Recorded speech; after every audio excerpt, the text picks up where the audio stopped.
sover. Die woord wat ons vandag met julle gaan deel is in Spreuke 3 vers 6. Ken hom in al jou weë, dan sal hy jou paaie gelyk maak. En dis wat die woord vir ons vandag sê, dis wat God vir ons sê. Alles wat ons doen, alles waarmee ons besig is, moet ons hom bewus maak en hom betrek en hy sal ons pad gelyk maak. Ons dink, daar's klomp paaie en klomp goed om te doen, maar God sê, volg my, volg die pad wat ek vir jou gee. Efesiërs 2 vers 10 sê, ons is sy maaksel, geskape in Jesus Christus, tot goeie werk om daarin te wandel. God het vir jou 'n pad voorberei en ons moet net in ons loop. Die oomblik wanneer dit voel of ons op verkeerde pad is wanneer ons begin links kyk en regs kyk en in mense vaskyk en omstandighede vaskyk.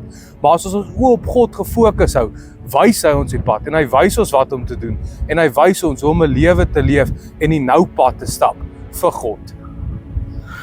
Mens kan nie sonder Jesus Christus lewe nie, julle. Dis baie belangrik dat jy die Here met alles in jou dien. As jy vir God soek in jou fisiese lewe en in jou geestelike lewe, sal hy elke berg voor jou plat maak. Al gaan jy deur moeilike tye, hou vas aan die Here. Hy weet waartoe jy moet gaan.